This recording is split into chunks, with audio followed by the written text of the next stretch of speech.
transcript, Deputy Ina Gardiner, Chair of the Public Accounts Committee. Deputy Christina Moore, Vice Chair. Deputy Raluca Kovac, member of the panel. Deputy Karen Wilson, member of the panel. VJ Korea, lay member. I see. Luke Taylor, lay member. Would you please introduce yourself? Matt Thomas, I'm the CEO of Ports of Jersey. Stephen King, I'm the Chief Operating Officer at Ports of Jersey. And Thank you. Lynn Pammont, I'm the Controller and Auditor General, and I attend all of the PAC meetings.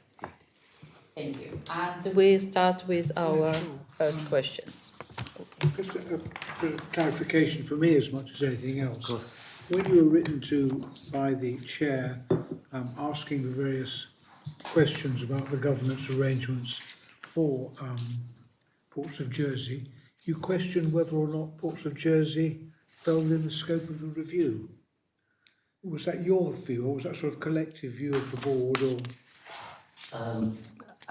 I think it was also involving the shareholder of whether the, and please excuse my lack of familiarity That's with fine. the Accounts Committee, that if the Accounts Committee was looking into the arrangements of grant-funded bodies, which Ports of Jersey isn't, was it were you still looking to incorporate all of the state-owned entities, or is it actually, no, we don't want it, all of the entities, it was the arm's length organisations rather than state-owned you now entities? understand that it is. Sorry, the clarifications were helpful, and it was in coordination with the shareholder of how would you like us to respond to this, that fully understand the role. Now, based upon your experience elsewhere and the desire for the government of Jersey to get value for money out of all its investments and its activities, do you think the structure of the Ports of Jersey is actually the best way to deliver it? Could it be improved? Look at what structure here. Yeah, I mean, if I may, I've spent, by way of background, I trained in investment banking and have been involved in the aviation sector for 25 years. In that time, primarily worked with two companies that had they had portfolios of airports globally around the world. I think an awful lot of those have involved transitions from public to private ownership. And I think the model of everything in between. So in the UK, largely the airports are privately owned. Take the US, they're largely publicly owned, although changing.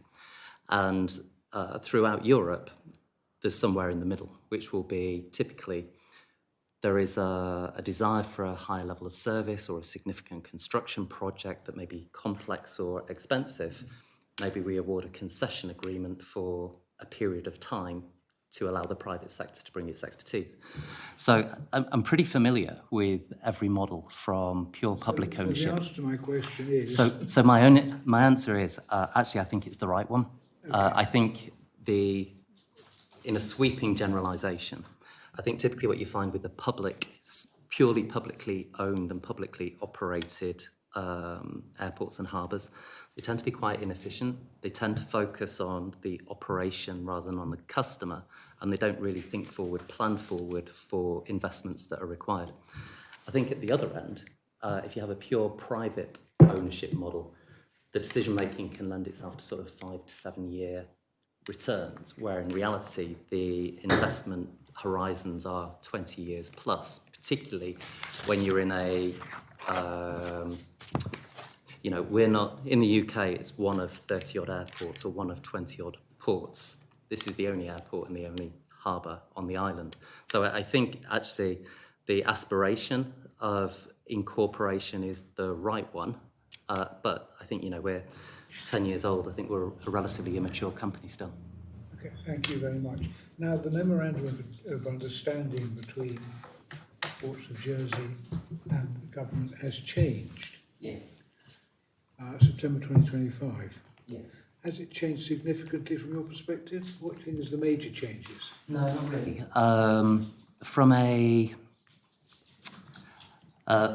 So I've been in Jersey since just before the pandemic, so 5 or 6 years. I understand that Ports was one of the last of the state-owned entities to be incorporated, whereas some of the other state-owned entities, they were incorporated many years ago and their memorandum of understanding may be more dated. The Ports of Jersey one was relatively recently put in place. I would describe it more as tweaks rather than anything strategic, which was more about ensuring the right lines of accountability within government, the right harmonising government arrangements rather than more at the strategic end. So no, it wasn't. It was a very easy process for us. But who was it driven by? Was it driven by government? The shareholder team. Okay. Yeah. So as far as we know, they were happy, but there were just some tweaks they wanted to make. Yes. Okay. Can you give some specifics? Couple examples. Apologies, I can't to hand, but I'd be more than happy to, no worries. to give a track Fine. change. But it was, sorry, very minor technical changes, but more than happy to submit a track change version if it would be helpful. Now, there's a desire to develop the property assets that the Port of Jersey owns. How's that going to be structured, or how is it structured, and how is it led? I think if I can just take you on a little bit of a journey, and I will answer the question. So I think the purpose of incorporation, which really leads on your previous question, I think the acts of incorporation and the objectives of incorporation, which obviously I wasn't here for, but they really laid out, an objective for the Ports of Jersey to provide essential lifeline public service to the island in a commercial and sustainable manner, improving society. And, the key consequences at that time were, rather than being two departments within government that operates the airport and operates the harbour, we would like you to have accountability for setting direction for the strategy of how we're going to grow connectivity, how we're going to ensure this infrastructure is resilient into not just today, but into the future as well. I think critically, a piece of work was done at the time that said, I think hopefully we can all agree that there's been significant underinvestment in the airport and the harbour for a significant period of time. So the government at the time undertook a piece of work to say, okay, well, Ports of Jersey is generating this much cash from its operations, and the investment requirement over the next 20 years identified a £300 million funding gap. So the driver was, we don't really want the taxpayer to be on the hook for investment in critical infrastructure, but it's really important to the island that this critical infrastructure is in place, not just today, but in the future. So one could say, the giving Ports of Jersey a commercial mandate was to, in some way, from your operations, grow this business, act in a more commercial manner, look for economies of scale to mitigate any call that's going to come on the taxpayer, will allow you to start taking on debt so you can leverage your balance sheet in a way that a private sector, or more akin to a private sector business. But rather than any cash transfer to capitalise the business, we will transfer some land assets. I think, and I'll try and stay on point, so please do just give me a nudge if it goes too far off.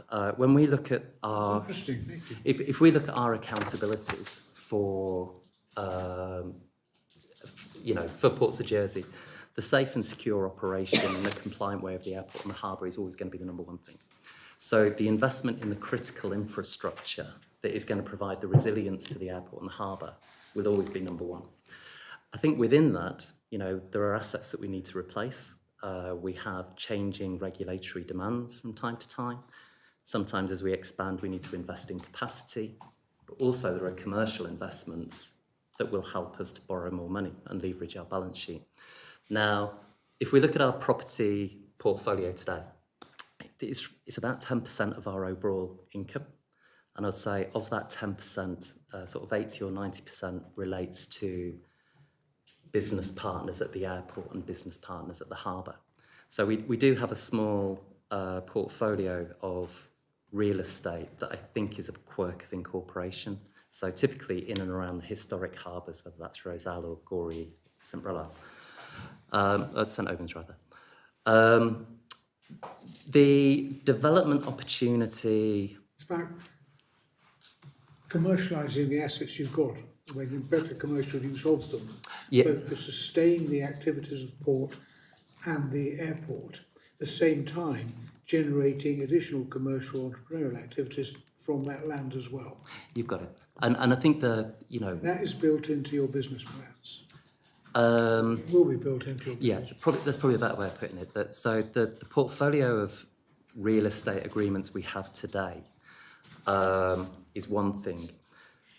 One of the things that maybe attracted me to the role, but maybe surprised me a little bit, is on arrival there were no master plans for the development of the airport and the harbour, which typically look forward 20 years or so.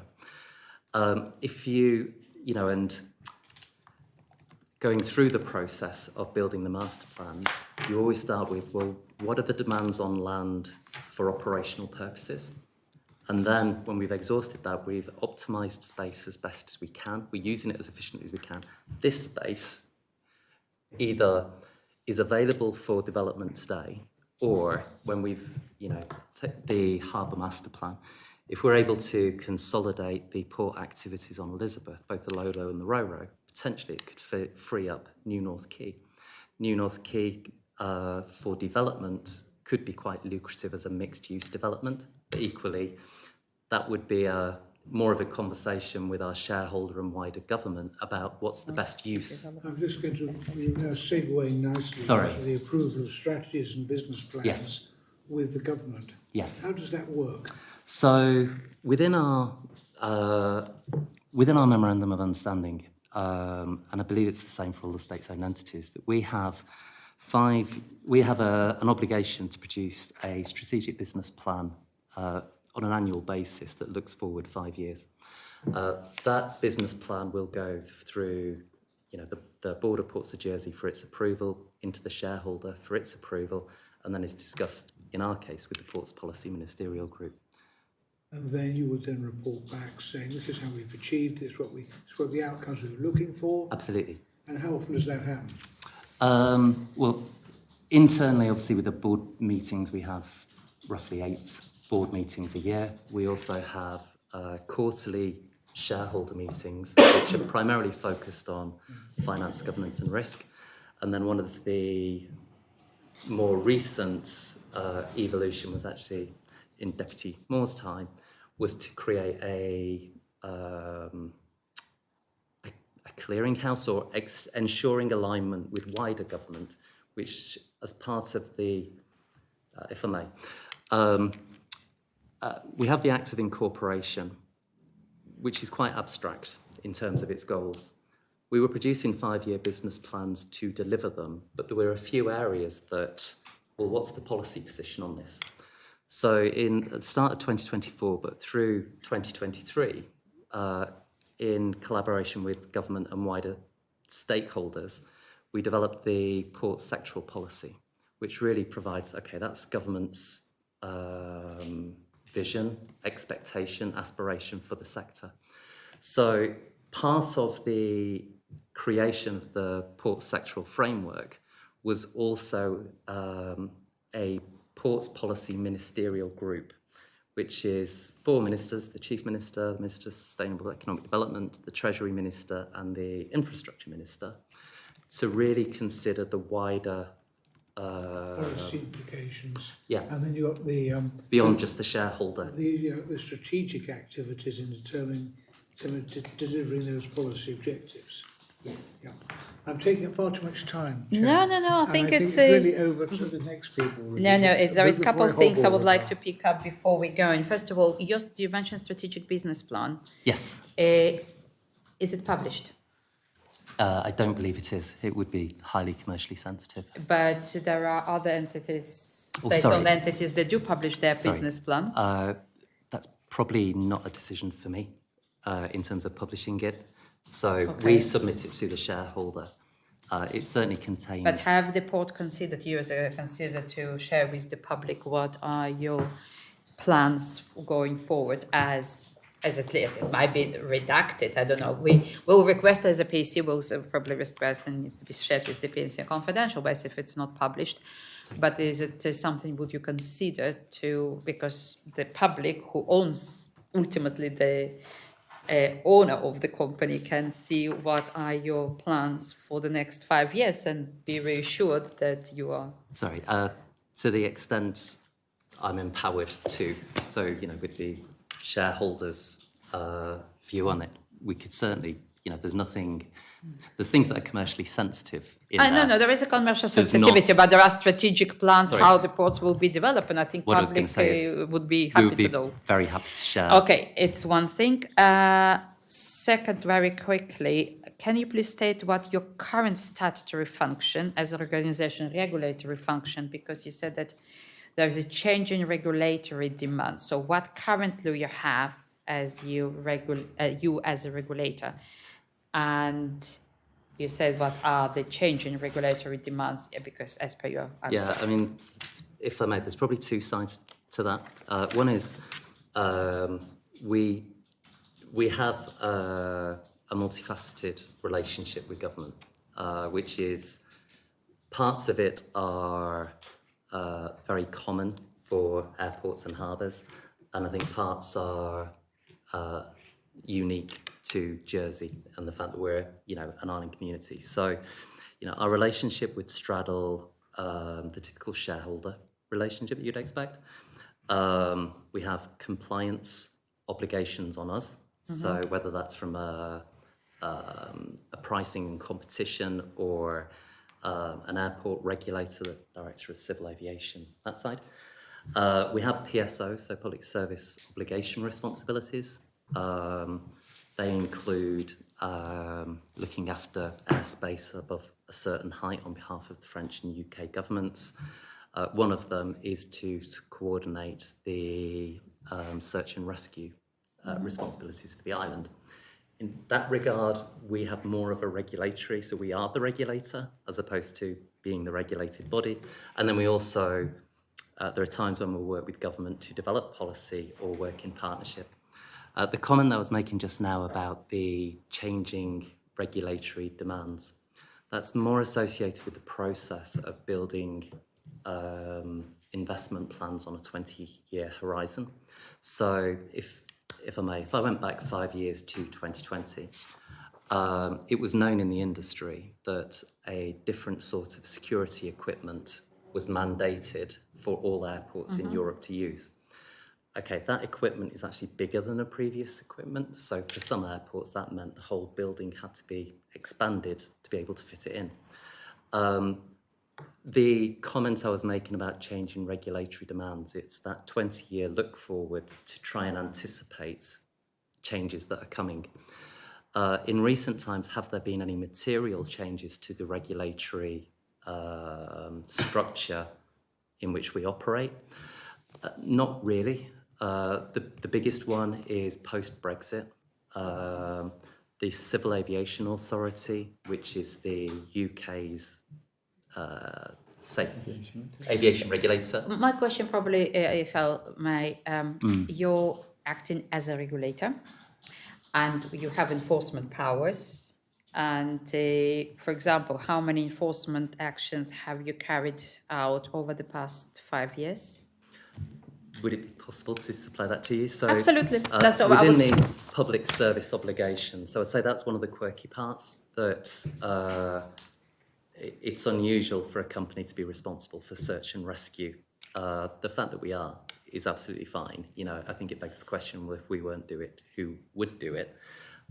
We have a subcommittee of our board that also reports into the Minister of Sustainable Economic Development. So we also have an MOU with the Minister of Sustainable Economic Development for the delivery of the public service obligations, completely out with the shareholder. Yeah, probably we'll drill down with our follow-up written questions to Yeah. understand a bit more, because this is the regulatory, you as a regulator, you as an enforcement, and how does it sit, and does it actually dysfunction operates? We'll go with more questions, Sorry. follow-up. So my area of questioning is more about transport links and joint working with Yes. other Yes. state-owned entities and arm's-length organisations. Yeah. Firstly, noting that actual passenger figures fell against the estimates in 2024,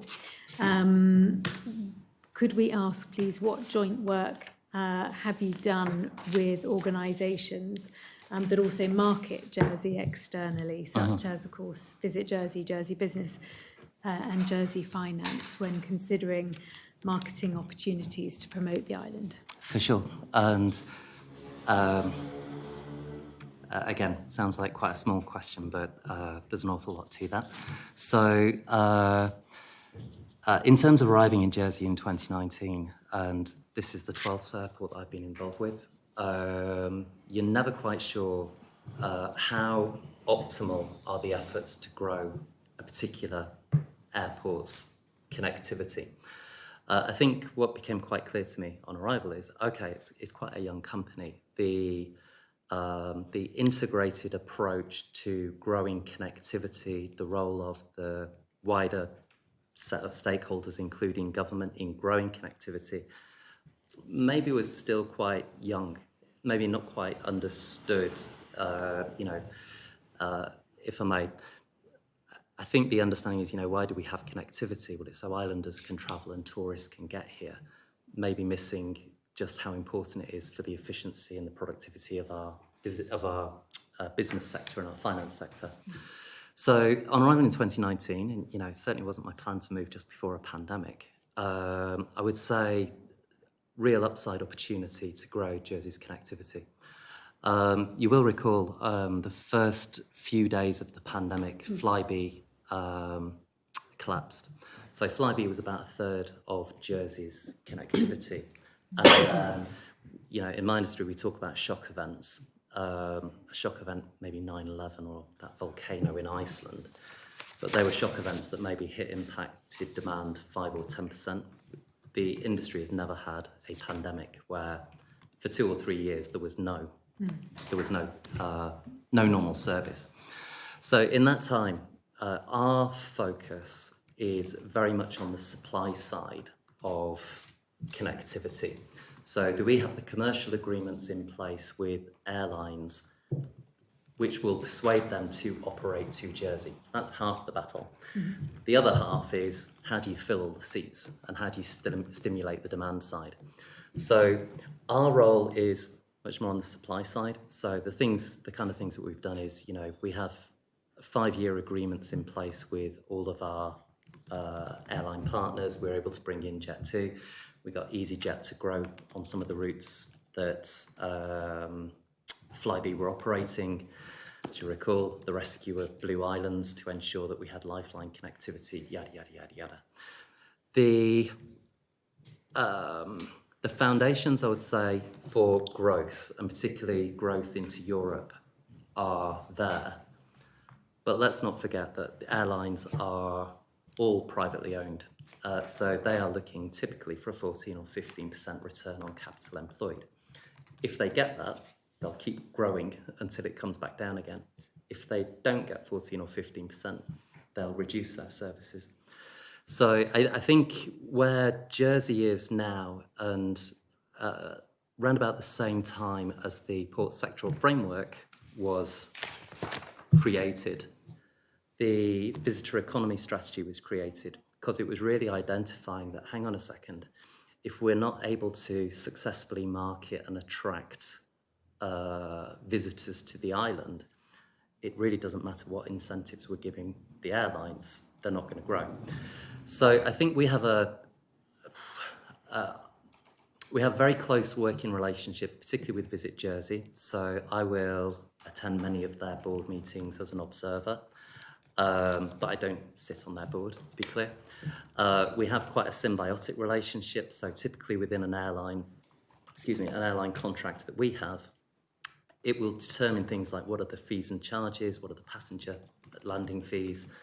We'll be very focused on where we think the route opportunities are, but there'll be provisions for, and this is how we're going to market together, bringing Visit Jersey into the way the relationship works. So the challenge for Jersey now, bluntly, is how do we attract more people to come to the island rather than how do we incentivize airlines to fly more to the island. Mm-hmm. So that's then moving on to, as you'll recall, the visitor economy strategy said, well, how we market the island is important, but actually having reversing a long-term trend for a reduction in visitor accommodation, offering better value for money, the wider events and attractions on the island all need investment as well. And obviously you can see the various work streams, whether that's conversations with Fort Regent or Visit Jersey. So in a very long-winded way, but trying to bring it back, we work very closely with Visit Jersey particularly. It's not as much of a day-to-day relationship with Jersey Finance, but they are very powerful supporters for us, particularly when we're talking about Heathrow or growing into Amsterdam or Charles de Gaulle, those routes that have a real value to the business sector. So, Just on that. So how do you assess performance? How do you know if you had a good year? With, do you know? with an airline partner. I mean, you've got those visitor numbers. How do you know if that's a good year or a bad year? How do you benchmark yourself? You must do that. You absolutely do. And having worked in companies where we had 15 or 20 plus airports in a portfolio, you're constantly trying to say which one's working well, which one's not working well. I think there's a variety of different ways. And Stephen, who used to run the route development activities for Gatwick, I'll certainly bring him in on this. Try and hope I'm not hogging this. And I think that to be more very specific, yeah. Just I'm more very specific mindful about of time, your yeah. time, Sorry. because you said you had a meeting at 2:30, Sorry. and so we probably do need to push on a bit. problem. Perhaps I could help by reminding you that recently the Comptroller and Auditor General made a recommendation in her report about critical infrastructure resilience and transport links. And that recommendation stated, develop a formal process for post-implementation review of new air route trials involving, sorry, it's my eyesight, Government Ports of Jersey and Visit Jersey to commence with a detailed review of the impact of the new Paris route served by Blue Islands. Yep. So I guess the question there is, how do you evaluate air routes? Do you agree with the Comptroller's recommendation there, and how will you be implementing it? Yeah, it's something that we do constantly. So we have certain mature routes that within the industry, when you start a route, typically it takes 3 years to mature. And if after 3 years it's not matured, it probably means it's not going to be successful. So there are certain routes that we're constantly watching because they're vulnerable, either to capacity reduction or growth. But the commercial reality is such that does an airline give that route 3 years? We saw a new route commence to Amsterdam, Yep. for example, and I don't believe that lasted Sorry, 3 no, years. it's a rule of thumb. You're absolutely right. And I think particularly post-pandemic, again, it's a whole other subject matter, that you'll have seen the challenges that Boeing, and to a lesser extent Airbus, are having. There's not as many new aircraft coming to the market as the market requires. So what's happening at the moment is the airlines are being quite brutal in terms of moving aircraft to the routes that are most profitable. So I think there were a number of extenuating circumstances with Amsterdam and EasyJet, but you're exactly right. I think the wider, so where the Comptroller and Auditor General was coming from, the route with Blue Islands to Charles de Gaulle is a route that the objective within the port sectoral framework was understanding the value of connectivity. Connectivity to a second hub airport in Europe would be incredibly valuable. A pure privately owned airline would say, we're going to lose money on that, even with your incentives. So potentially this route requires some form of government support. As part of the Better Business Support Package money, government said, well, that's one of the routes that we would like to look at supporting. So it's a twice a week for 4 or 5 months, so the summer season. However, forgive me for being a bit of a bore on this, but I do seem to recall that terms of the loan that was provided to them during COVID was one of those was that they pursue southern routes, which naturally Paris would be one of them, and so it could be argued that that is an expectation of contractual terms that they already have. I think the expectation was, with one caveat, not to do it at a loss. So I don't think it was expected that, what we wouldn't want to do is to jeopardise the resilience of the mature routes by chasing an unprofitable route. But the point's right. But chasing such a large population as that of Paris and the surrounding area, that it shouldn't really be a loss-making route. One would hope. So I think the market would say, if it's a profitable route, EasyJet would already be doing it. So you're right, and the mechanic that has been put in place with Blue Islands in this route is a risk share that really says, look, the hypothesis is that there is going to be sufficient demand and there is broader economic and social value for the island. We don't know how many people will buy tickets and how much they'll pay for the tickets, but we'll provide an underwrite that if enough tickets aren't sold at enough price, if the revenue's not there, then you can be assured that you're not going to lose money on this. Now, there's a lot of detailed work about, what's the route profitability expectations, so you can cap the amount of support that's provided there. At the end of the season, we'll be undertaking the detailed review of, did this work? Is this on the right trajectory? It was agreed as a 2-year trial for exactly the reasons you said about Amsterdam, that you don't want a false negative, that, actually that is something that can be served, but awareness wasn't there, or whatever other extenuating circumstances. So we do agree and fully supportive of the recommendation.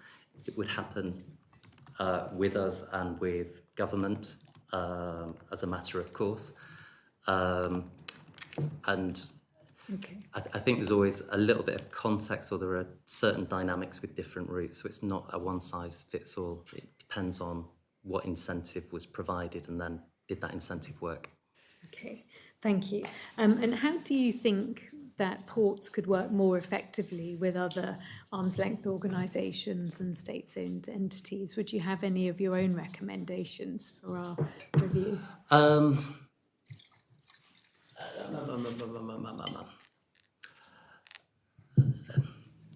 I think I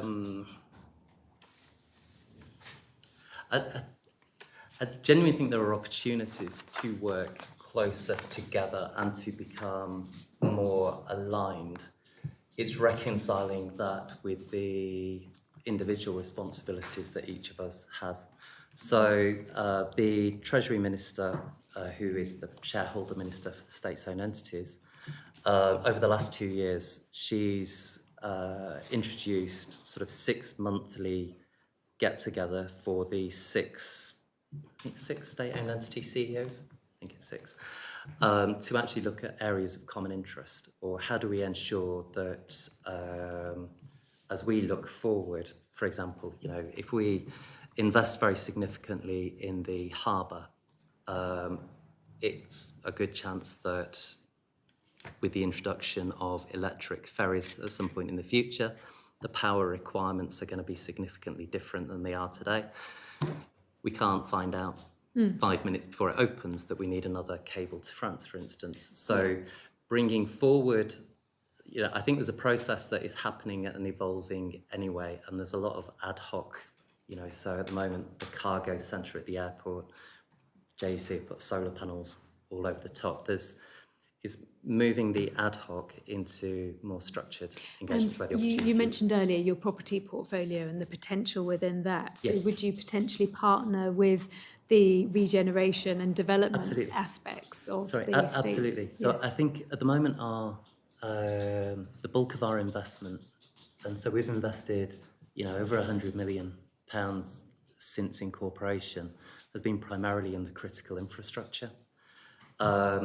The big opportunity, if we free up space at the harbour, Absolutely. You know, we're not a report operator. So you're not going to start running hotels, for example? We've got no intention of running hotels. I mean, the hotels, I think, are an interesting one, as you remember from the Ports Policy Group. Actually, we have got skin in the game with hotels because the lack of hotels is impacting on connectivity. So would we use our land for others to develop hotels? Absolutely. But would we be the operator of a hotel? No.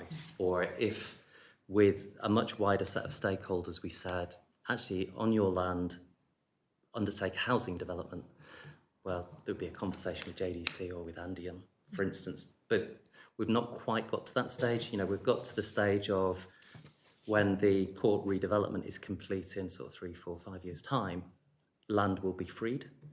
Between now and then, there'll be a conversation with the wider government, what do we do with this land? Yeah. And then who are the right partners? But once that land becomes available, you'll have a plan in place to Sorry. engage it. Absolutely. Yes. And I think good. probably the best way of putting it is all of our capital and our debt capacity will need to go into investment in the critical infrastructure. Yes.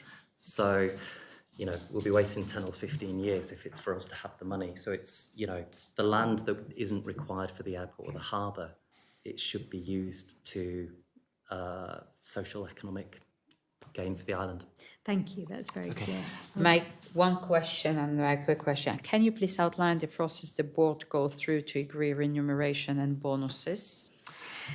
Yep. And how the liaison with the government? I can give you the generic answer first. So within our memorandum of understanding with governments, there is an expectation that we'll operate in accordance with the principles of the UK Corporate Governance Code. So that kind of steps out. That's primarily aimed at listed companies, but what does good governance look like? So applying that, so that would say, okay, board's meeting this many times, board responsibilities for this kind of thing. Within Ports of Jersey, we have 6 subcommittees to the board. We have an investment and audit, risk,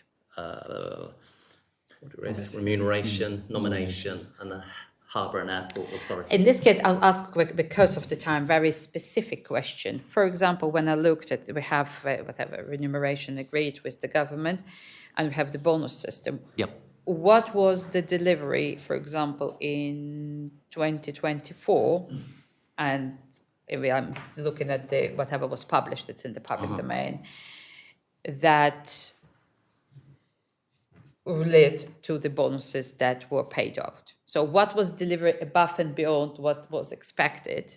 So be very I'm talking about the delivery. What was delivered that, what was delivery before the expectations that gone back to the board and board said actually delivered X, Y, Z that we can understand? So process first, and then I'll try and remember. No, because we have really time, the deliveries if possible.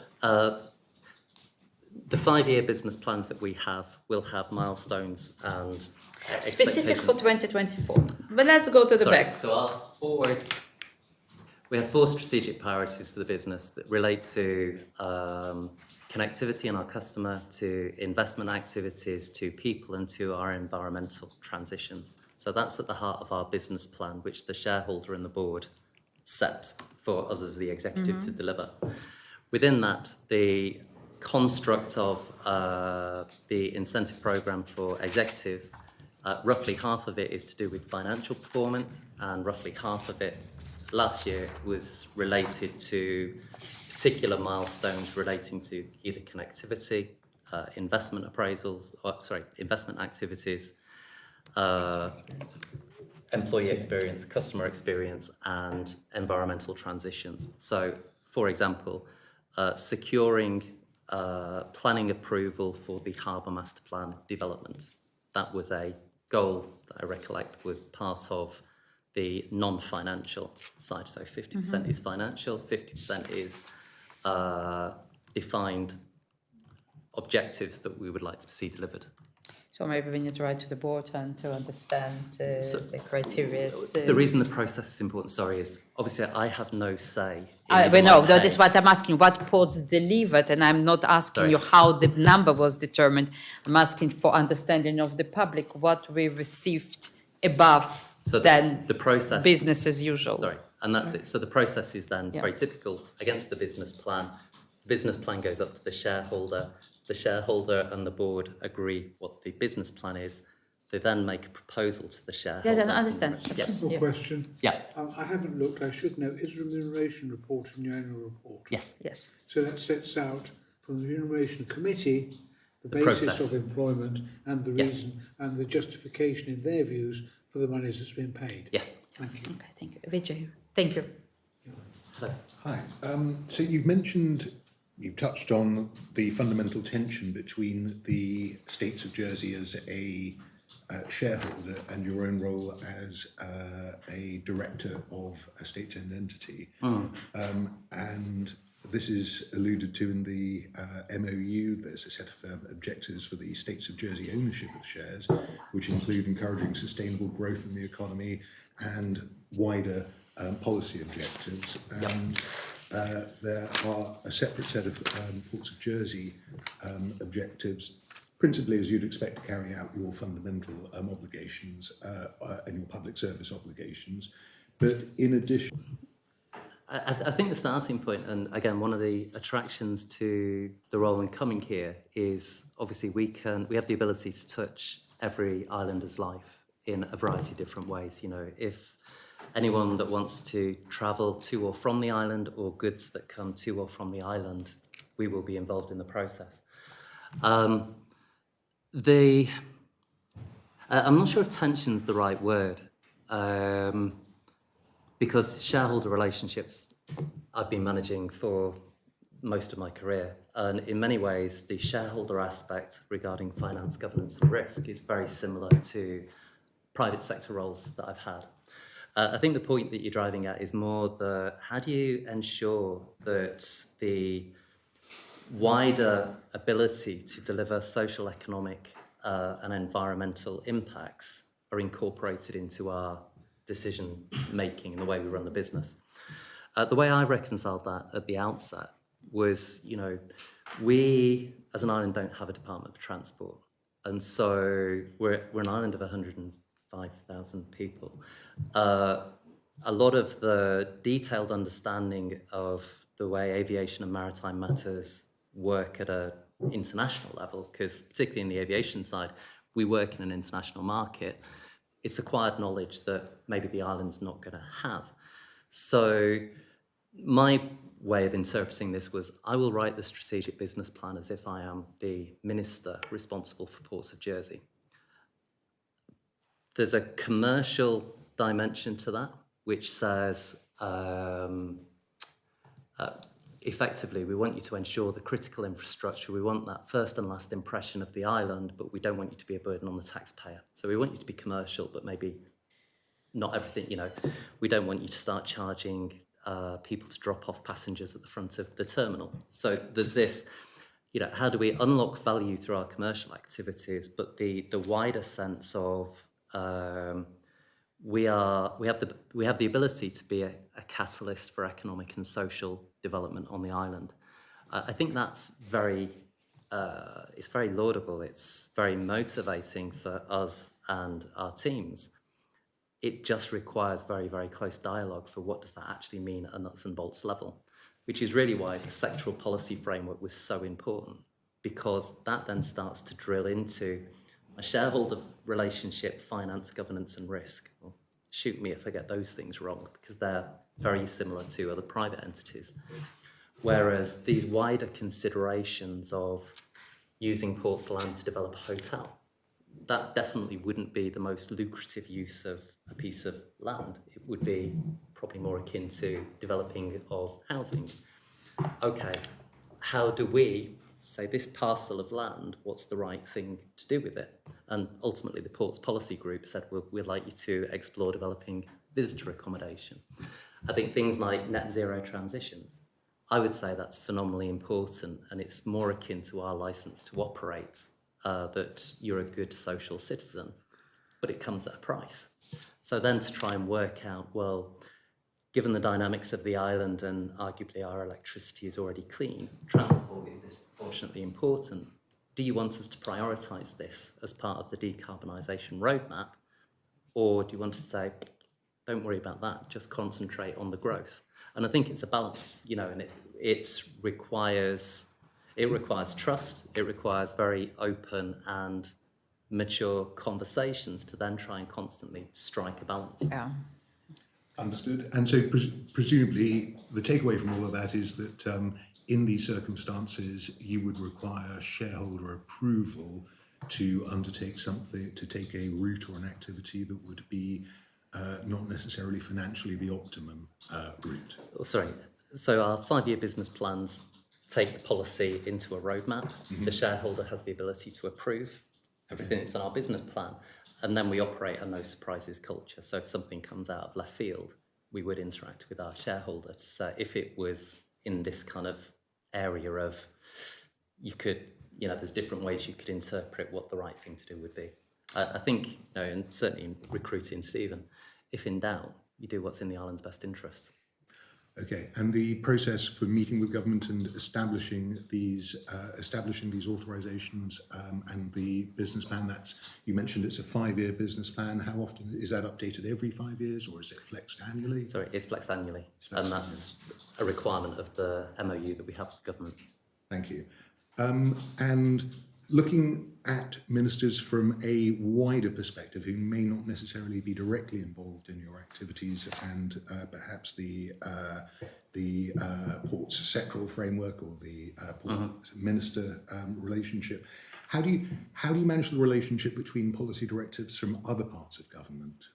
I think that's really interesting, and in many ways that was the driver for the sectoral policy framework to be created. You know, it said nowhere in any policy document that connectivity is a good thing. We know it's a good thing, but then, well, what role should the state play? So in the pandemic, when we had the opportunity to move BA from Gatwick to Heathrow, we said, look, this is a no-brainer. This is, trust me, it's a no-brainer because of the amount of connectivity at Heathrow. BA said, look, we'll be okay with you moving, but you're going to have to pay for the additional fuel burn and the higher landing charges at Heathrow. So there's a delta for landing at Heathrow rather than Gatwick. To which we said, okay, well, let's go and get an economic impact analysis of what's the value in terms of productivity for the finance sector. You know, so Oxford Economics, I'm sure you're all aware of, they said, well, it's probably about £123 million a year. We absolutely dwarfed the delta in the landing charge. So at that point, you'd say, in the island's best interests, maybe not in the best interests of Ports of Jersey's P&L. So we do the right thing, but you then say, well, there's only so many times we can play that card. So if we had an opportunity with airline 2, 3, or 4, you'd on a case-by-case basis, is there a role that goes beyond Ports of Jersey, where we say, well, we don't want the island to miss out on this opportunity. So that's the kind of real-life example of just how close, but I would say evolving the relationship is with government. But I think where you were going is, you know, the number of different departments that we interact with, it is a sheet within our business plan. You know, that we have a shareholder relationship with Treasury. The Minister of Sustainable Economic Development is responsible for aviation and maritime. Justice and Home Affairs for the Coast Guard. External relations are the aviation regulator. We may well develop housing, and it goes on. So housing's an interesting one. My last question on it is how did housing and the hotel development, how do those interact? So there's clearly a shortage of high quality hotel accommodation over here, and there's a shortage of housing. How did you balance those two interests? It's interesting. Most of these are very long-winded, apologies. The Bridging Island Plan, which I was in the island when it was created, it's provides the macro view, doesn't it, of the requirements for the island looking forward in terms of all its critical infrastructure. It then identified locations where things like housing could be developed. We know, yeah. Some of those are on our land. I think the visitor accommodation on La Folie, for instance, that was actually a request from the Ports Policy Ministerial Group to say, we would like you to explore developing visitor accommodation there. Okay, thank you. That answers my question. Okay. Thank you. Okay, to continue is how does Port of Jersey ensure transparency and accountability in its interactions with the stakeholders, especially in the governance area and performance assessments? We try and be as transparent as we can possibly be. The In annual matter of report, communication, yeah. Yeah, oh, sorry. We would respond to any request that comes to us. We act as though we are bound by freedom of information requests, even though I think that the legislation is in implementation or something. Our annual report is full disclosure. We take very seriously that we are accountable to the public. I don't know if there are any specific areas. So as on the strategic business plan, which is not readily published, mentioned within 2024 report and accounts. So the annual report is the progress that we make on a year-to-year basis, as you'd expect. Some of the information in the business plan, financial performance or incentives to airlines or whatever, I think probably the point is a briefing relating to the business plan maybe than the detail that's contained within the business plan. Okay. Within the new launch development, Yes. Based on your values of capturing the spirit of Jersey, Yeah. how you've also assessed the best value for money to when you decided for the existing operating contractor versus to a local contractor? That one, I'll bring Stephen in. Yeah, That's what actually, crossed the mind, yes. How the Talk about decision was tender made. process. Yeah, we followed a very rigorous procurement process. We have a portal that everybody had access to. We were very keen to encourage local businesses as well as international businesses to apply, and then we went through a rigorous procurement evaluation. We were really keen to be able to bring Jersey to life and really try as much as possible to use internet. In this case, the end winner of that process can bring some really strong international expertise. I think they run the most lounges within the UK, but really working locally with local staff, lots of local products. We think that really gives the right balance to create hopefully a lounge that people will be proud of. And how many local contractors did apply? I'd have to go back and Sorry, look I through think that. almost all of them were. So it's local design, local construction contract. It's only the operator, if you like, that's the international one. But I mean, maybe just touching on Stephen's point, all of our procurement processes would include clauses around most economically advantageous terms. So it's not just lowest price or highest percentages, what's in Jersey's best interest. Have you followed the public finance manual and the procurement toolkit issued by the government? So could I respond to that separately? Because I wouldn't want to respond incorrectly. And I minded to have a meeting with the Chief Minister, but there is one question from the public that I kind of come to us and I would like to ask before we close in, and we'll follow up with everything else. Yeah, please. We'll send in Do writing. you have any post or present liabilities related to the PFAS contamination?